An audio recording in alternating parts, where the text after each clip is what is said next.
Hey guys, this is Amy with Stick with the Plan, and today we're talking about the war of the words. Your words really matter. Stay right here. We'll get right into it.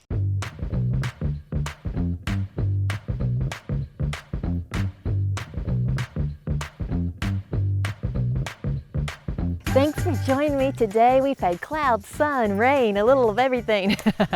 But that's summer. I'm thinking about these words, how important they are, what is coming out of your mouth. The Lord said it to me like this: there is a war over your words. Well, what does that mean? It means that there is an enemy. We know what he comes to do: steal, kill, and destroy. And he wants you to speak his words, his plans for you. And if we can line up with his negative plans, if we'll start speaking them, that's how they come to pass. Well, on the contrary, that there is another plan from heaven, and that's God's plans for us. It's a blessing. It's a plan to increase us, and it will allow our words to even speak things that we don't even see yet, the positive things that's what we'll have. You know, Deuteronomy chapter 30 and verse 19 says that we have a choice. It says that our life, that there is the blessing or the cursing. Choose life so that you and your descendants might live.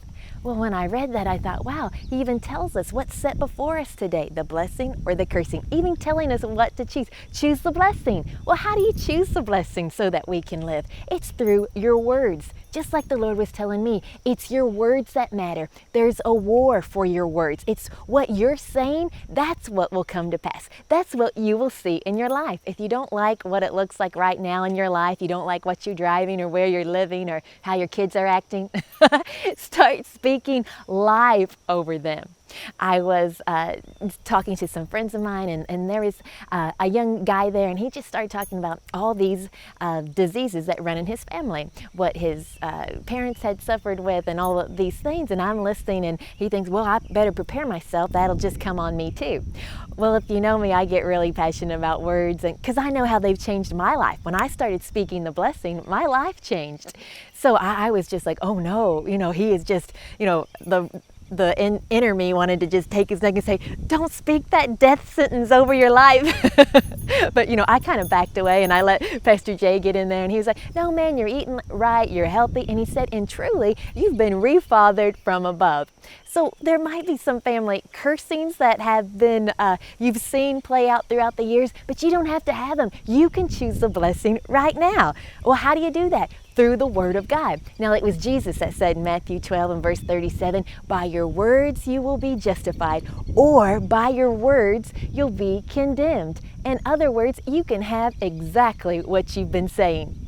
My daughter Summer walked in my room a couple of weeks ago, and she was telling me every symptom. She said, oh, Mom, my throat, my head, she was feeling awful just going through it. And I'm so tired. And she knows I say this all the time. And she looked at me and goes, I'll have exactly what I'm saying. So she turned her confession that day. Instead of lining up to what felt so true in her body, to listening to all those symptoms, that would be the plan of the devil, to try to bring cursing in your life, the curse, the bad things, the negative things, to steal, kill, and destroy. If you line your mouth right up with that, that's the direction your life will go. But instead, she already learned that lesson. She's like, oh man, I'm going to have exactly what I'm saying. She started saying, I feel better. I've been healed by the stripes of Jesus. She turned around and walked right back into her room. She started speaking the word. Why? Because, it's out of your heart. It's out of the abundance of the heart the mouth speaks. What is your heart filled up with? Maybe you need to turn off the country music, turn on some worship as you're driving down the road. Pump yourself up with the Word of God. Why? Because when something negative happens, or you're quick to, or even tempted to speak something negative, you'll let the Word of God come out. You might feel tired. You might just say, no, the joy of the Lord is my strength. Let me just draw some strength from heaven right now. You might be in a financial pickle, but you just start speaking, no, He'll supply all of my needs according to His riches in glory.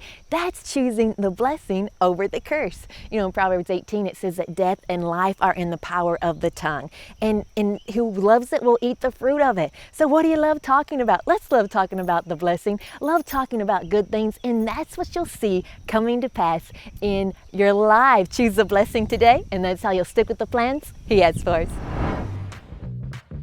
Thanks for joining me. We are winning the war. With our words, we choose the blessing. I love hearing how God is blessing you. Thank you for all those testimonies, and thank you for sharing this. New people are watching this each week because you're getting the word out. If you're on YouTube, hit that subscribe button. If you're on Facebook, like this page. We got a brand new one for you next week. And remember, every Tuesday, we'll be live. I'll see you then.